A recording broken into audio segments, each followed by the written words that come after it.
Today's ceremony marks the end of a 7-year journey to establish a recovery housing facility in Sullivan County.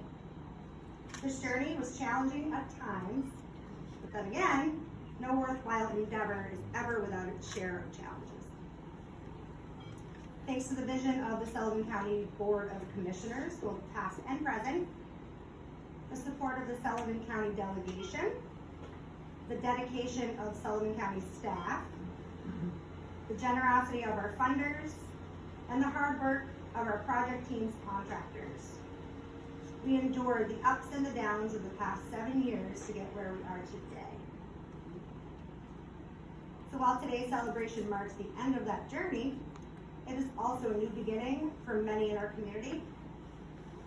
A journey full of hard work, optimism, and hope for a brighter future. And with the opening of the Sullivan House, those who live here don't have to walk that journey alone. So it's an honor and a privilege to be standing before you guys today. For those of you who don't know me, I'm a substance use clinician for the Trails program at the Sullivan County Department of Corrections. I'm also a lifelong member of Sullivan County. I am a woman in long-term recovery from a substance use disorder, and I've been sober for over 12 years.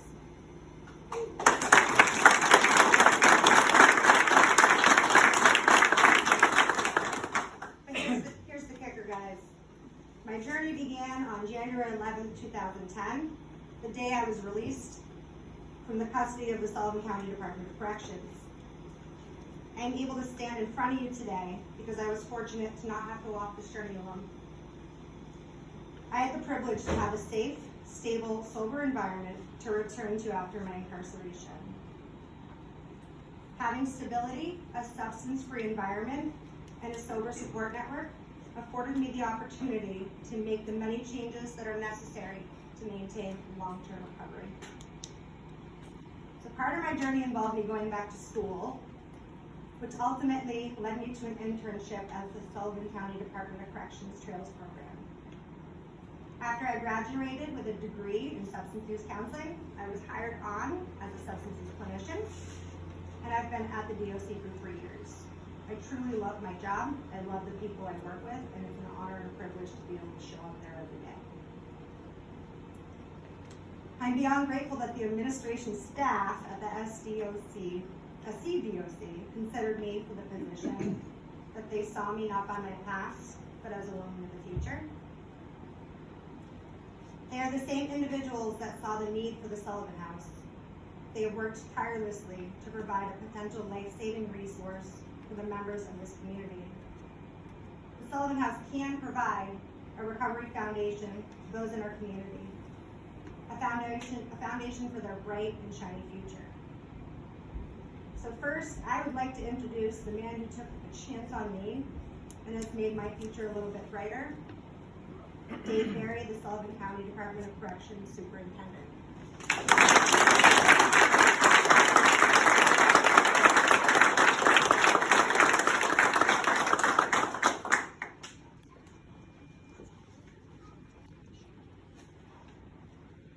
Very nice.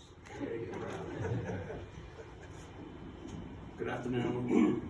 I'd like to thank you all for taking time to celebrate this New Hampshire first. This is the first. This is the first DOC and first county that has gone into the sober housing business. The Sullivan County Department of Corrections has been successfully running the Trails program for over 12 years. If you're new to what we do and what Trails stands for, it's transitional reentry and inmate life skills.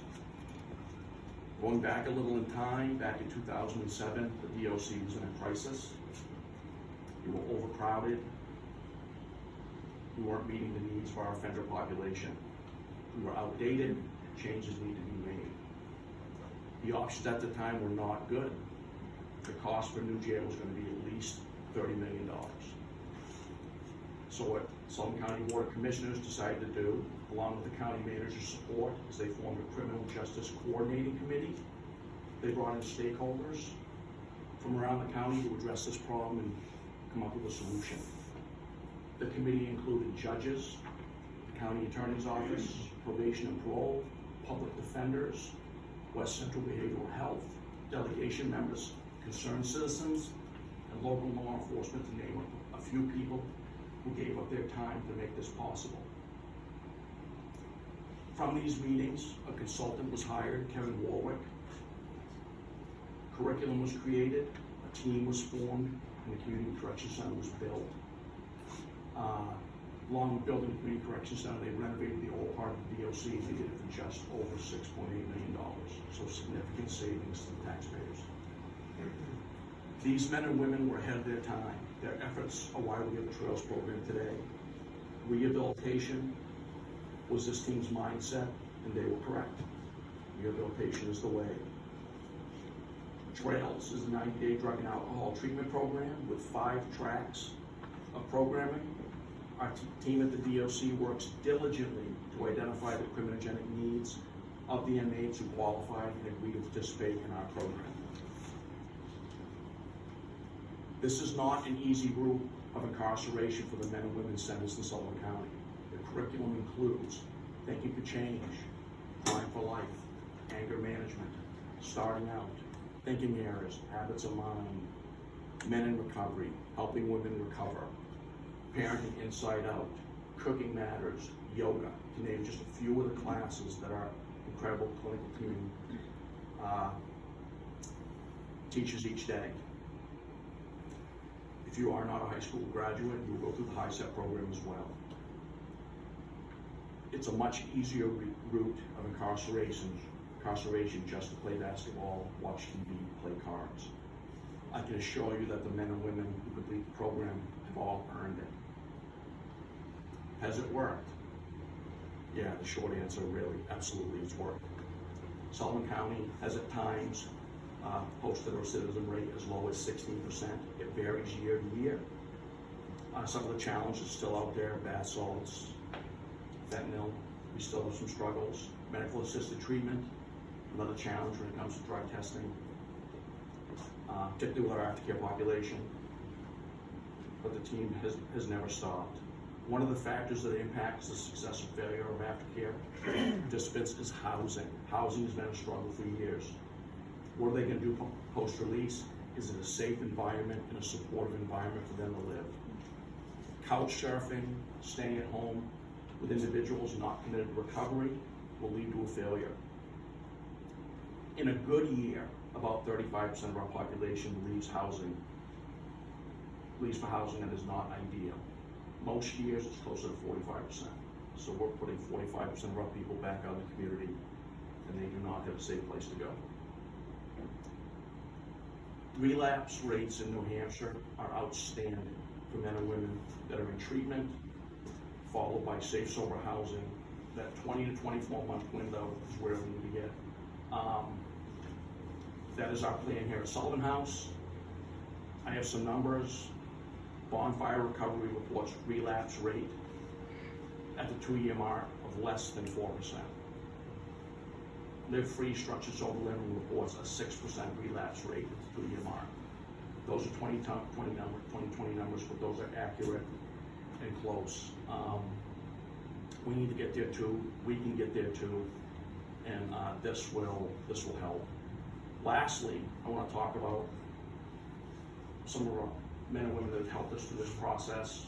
2 in particular, Tyler and Monique Cook. They're both in the back of the room.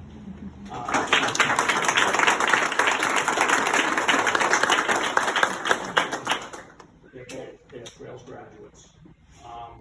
They've helped us with public presentations at City Hall. They've attended some community events that we've hosted. About a year and a half ago, I was walking through Sullivan House. They're putting up drywall, they're putting up studs, and Tyler was on a ladder, working. The woodwork, the nice woodwork that you see in the windowsills, and some of the nice finishings Tyler did. They're both sober, they've got their children, they're raising good kids, and they're going to put excellent kids back into our school system. This is why we do what we do. Thank you.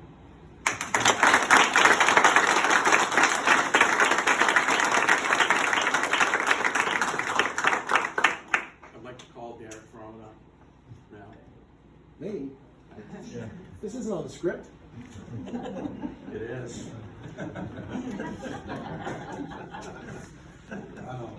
That's called draft number 1. Rob, call up Rob. Yep. All right, at this Yeah. time, I'm gonna call up Rob Dappas from New Hampshire Housing. Was a huge part of this. He's why we're here today.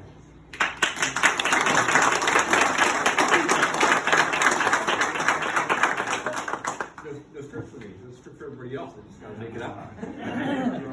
It's okay. Thank you very much, Commissioner Berry, and I'm certainly not why we're all here today. I'm one reason why the numbers work on the spreadsheet, but that's a big difference from being the reason that we're all here today. Good afternoon, it's wonderful to see you all, and congratulations to the entire team on getting to this point in this amazing project.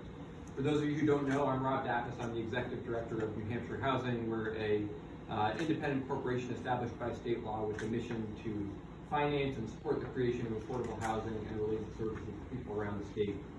And when I headed out to come down here, what I often do before I head out to a project event is look in the file and see, sort of what I need to know about the project and when we first started talking about it. And as Whitney suggested, it's been a long time on this one. My first time coming to Claremont for a meeting about this project was in October 2016. That usually means somebody else has been working on it for a long time, and that was 2 sites ago. A lot of different changes in the team. I know some of you who are in this room were there at that table when we tried to start putting together something that would work, but it was just an incredible testament to the persistence of the team to bring this to fruition through so many trials and tribulations that we're here today. At that time, fall of 2016, it was a conversation that we at New Hampshire Housing were very receptive to, because we had been asked that summer by the state to take a hard look at sober housing and see what we could do to improve access to sober housing around the state. As you all know, that's a time when the addiction crisis had really intensified, and there was a lot of discussion about access to treatments, but also a growing awareness that it was especially difficult for people who didn't have stable housing, no matter what kind of treatment they had access to stay sober. And so we'd gotten an initial allocation of a couple of $1 million, and we're charged with setting up a working group to try to figure out how to put that money to work to create more sober housing around the state. One of the things that surprised us in the course of working on that working group over the summer of 2016 was just how challenging it was to get people to use the money and to use it to create sober housing. It didn't seem like it ought to be that way, but it required creativity, it required taking some risks, and a lot of people and a lot of leaders didn't want to do it themselves. For their organization, for their municipality or county, they said it's somebody else's job. And so I sit here in awe today of you folks here, the county commissioners, Commissioner Berry again, for being willing to step forward and commit their organizational resources, which includes real taxpayer money, in addition to countless hours that went into planning this project, working with the neighbors and others in the community to help them understand why it would be beneficial. I do want to mention specifically not only Commissioner Hebert and the county commissioners, Commissioner Berry and Jesse Levine, our friend who is the Sullivan County Commissioner and was there at the table at that initial meeting and did a wonderful job helping to move this project forward before we lost her a couple years ago. And Derek Furley, you've filled that role so well. I also want to thank the leadership at the state level. So I mentioned that we've gotten an appropriation in 2016 just before your election, Governor, of a couple $1 million. Since then, we've received historic appropriations to the Affordable Housing Fund, which is a state level trust fund for affordable housing. And it is only because of those historic appropriations that you've overseen and championed, Governor, that this project is possible, because this is a first, and whenever you've got a first, it requires some creativity and some thinking outside of the box. And this is a little bit different from a lot of other approaches to affordable housing and recovery housing. And I'll tell you, very simply, we could not do this with federal funds. The strings that are attached to all the funding that comes out of HUD for housing purposes is not conducive to this. I was going to say the creativity, that comes across a little negative. Thank you for the affordable housing. Thank you for the HF appropriations. And those historic appropriations over the last couple of years have just been transformative in our ability to not only make this project happen, but others as well. Very quickly, I'll just also thank our funding partners. Community Loan Fund and CDBG have been committed to this project throughout the process, and have been committed to making it happen even when curveballs came, and they always do, especially with the historic preservation. So Zach, George, Shelley, it's great to see you here today and appreciate your role in making this happen. The contractors and design team, historic rehab is really hard. If you haven't gotten upstairs, I sure hope you do before you leave, because this is a beautiful building, and see it restored not only to where it was, but to something that's even more beautiful and will be a welcoming home for people, many of them coming out of incarceration, is really inspirational. And finally, I just want to say, end with an appreciation and a salute to the people who are going to walk through these doors as clients and residents. I think all of us who have seen recovery up close, whether it's in your life or in your family, you know that there's nothing harder than that. And those of you who are experiencing it yourselves, you're making our community better. And I just appreciate Whitney, Tyler, all of you who battled addiction privately or publicly for continuing to fight and win every day. Thank you.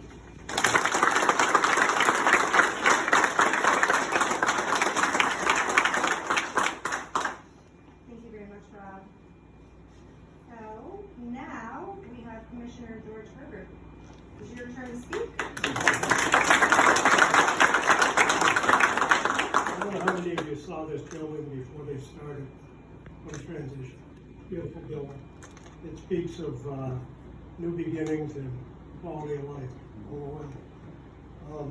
I'd like to say thank you to and acknowledge some of the people and organizations that helped make this project possible. To Governor Sununu, thank you for taking time out of your busy schedule. I'm sure it's very busy. To celebrate with us and for support of our nursing home project. To Rob DePice, hopefully I pronounced that right if I did it correctly. Thanks to NHHFA for your generous support. At one point, we thought we were going to have to walk away from this project because of funding. And you actually, instead of giving us $800,000, you gave us $1.25 million, which was a huge boost. And to Zach Palmer of the Community Loan Fund, thanks for committing to this project with a loan to fill the funding gap when we had no other good opportunities or good openings or options. To the Sullivan County delegation, thanks for your generous support. You guys make a lot of things happen that the commissioners can't. We appreciate it. For entrusting with us taxpayer dollars to see this through, and for not saying no when we had to ask for additional funding. To Dana Newt of Resilient Buildings, thank you for your assistance with the Eversource Energy Conservation Program. We qualified for about $140,000 in rebates that funded our roof-mounted solar array system. And finally, thanks to the county staff for the teamwork and perseverance. This was not an easy or popular project to be accomplished, but we always believed it was the right thing to do, and we did it. County staff is so important. They do so much for the county that doesn't get recognized, and they really deserve an applause for all the teamwork.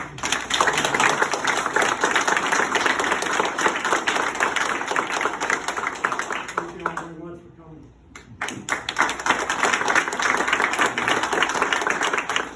Thank you, Commissioner Herbert. It now gives me the great pleasure to introduce the Governor of the state of New Hampshire, Governor Chris Sununu.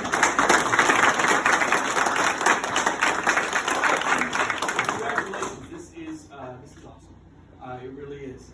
We've had a couple tough years here, not just here, but across the state, across the country. So to have projects like this actually come to fruition, as you said, it's been very easy in a couple different points for this project to kind of die away, wither on the vine, couldn't find final funding, don't know if it's going to come, but making sure all those pieces really come together has been awesome. It's been a real model, and I'll talk about, it isn't, I know you think this is just for Sullivan and everything. It's great, it's an awesome opportunity for Sullivan. But for us at the state level, it's a model. And it's a model where we've kept pointing to both the trails program from the very beginning, and now something like this to say, look, it can happen. There's a lot of projects that do kind of die, and they wither, and sometimes they'll come to us, but it is just a little too late. Oh yeah, that project, we closed out that project 6 months ago. I said, well, why didn't you come to us? One thing I believe is when you have a good model, you don't need to reinvent the wheel all the time, right? You can it's okay to hit copy and repeat. The big piece of this, and why I think the Trails program, you guys know it, a lot of folks here get it, but why we try to tout it across the state to the other counties and why it works so well. It is not a one size fits all, right? It isn't, this is your path. It's really successful, just get on that path and it'll all work out. That's not the way recovery works. That's not the way getting recidivism down out of our corrections facilities works. You have to have multi-paths there, right? Because from the government's perspective, I can't just have one answer and I'm going to solve all your problems. That's not the way government works. People think like that. No, my job is to create as many doors of opportunity for you and your family and your community and your kids and your business, whatever it is. And we're trying to create as many doors as we can, and then you got to find the right path that works for you. Maybe a 28-day program works for some folks. Maybe a 90-day program. With fentanyl and opioids, it could be a lifetime of recovery. Maybe clubhouse models work. Maybe other models work. You have to be able to have the options that are there. It's really easy to do in Manchester and Nashua. Not so easy to do in rural parts of this state, in rural parts of our country, right? Rural access to care is the biggest challenge. When we created the doorway system, it was all designed around rural access to care. You guys were doing it before anybody. And I keep doing this because I'm pointing at this guy right here. Dave was doing it before really anybody was. Thinking outside the box and being creative. We've heard that word a couple times, but do not think that word gets overused at all. It takes a lot of creativity. From the New Hampshire Housing Finance Authority on the financing side, that gets a little wild. From how the program should be designed, how we're going to get workforce in here, how we're going to staff these things. You can have the greatest program in the world, by the way, if you don't have the people, it ain't going to work. Right? So all of this in this building is all about bringing the right people together to match where the needs really need to be. So that, again, it's about you or your family or that individual, not just the system, right? It's got to be about the individual. And when you take a little extra time and you go that extra mile for those individuals, that's when their fullest potential really gets recognized. It is not easy. It is, as we say in New Hampshire, it is wicked hard, right? It is really hard sometimes. But the results are huge. Those recidivism numbers are ridiculous. I mean, those are ridiculously low. That is such a huge success. I'm going to go one step further. So we've really tried to look at not just what Trails have been doing, the transitions. That's the other thing, is the silos. It'd be very easy to say, well, corrections is over here, and then you can deal with your housing piece over there, and a recovery model over there, and mental health issues over there. It's so easy for folks to fall into those silos, because that's where a lot of the specialization. But the left hand has to know what the right hand is doing, right? And so I call it a warm handoff. We have to have smoother transitions, not goodbye and good luck. And that's kind of how we used to do it. It's, hey, you're moving on here, but here's your options. Here's all those doors of opportunity that are available to you. And here's the warm handoff that we're going to provide for you. And if you don't need it, great. But if you do, we're there for you. And that's what this model is really all about. I was in Washington about a month ago, making a fairly controversial speech, but it was fun. But anyway. But right before this big event, I was in this room with Mayor Eric Adams out of New York City. And he had said, so what are you doing with mental health and opioids up there? Like, what's going on up there? Because he's just become mayor. He's taken over a great city, but boy, do they have a lot of problems. He's got a couple of huge holes to dig out. And I started talking to him about rural access to care, which doesn't really translate to New York City, right? Because it's New York City. But about the transitions, about having multiple pathways, about getting your recidivism rate down. And I brought up the Trails program very briefly, and he said, well, why don't you come down and talk to our team about that? I'm like, oh boy, now we're going to take a team to New York City and try to explain this model. Does it translate? I think parts of it do. I think parts of this model translate everywhere. Because it's not, again, about the system. It's about focusing on the individual. And what you guys have done here in Sullivan is just phenomenal. And like I said, it's about hitting kind of copy and repeat and trying, letting this translate all across the state. We have some funding, right? We have the $100 million Invest in H program, which is coming forward for housing program. We have, the nursing home needs. It's all connected, by the way. Having a nursing home that is fulfilling on its needs and having the state being able to support that allows, I think it'll be a little easier to draw in staff because you become a kind of an attractive place that folks want to be, and the whole county model starts working. So you guys have done a really good job laying some foundation. It's our job to kind of take this and move it beyond. I'll close. I was gonna like say 2 seconds. You know me. The governor never shuts up. But I am really excited. This is all just kind of the energy that we're trying to bring to the table that you guys have created so that we can move forward. Superintendent, is that your title technically? We just call him David. Superintendent Barry is moving on. Is the word on the street, which is pretty tough to hear. I'm going to make sure you have the State House address so you can send your resume to Concord if you want to enter that quagmire. It doesn't seem to be any challenge that you've ever been willing to take on and have to have to work. So on behalf of the entire state, and not just Sullivan County, I really mean this on behalf of the entire state. Congratulations. The model you've set here has been phenomenal, and now it's our job to take it and keep those seeds growing. So thank you so much.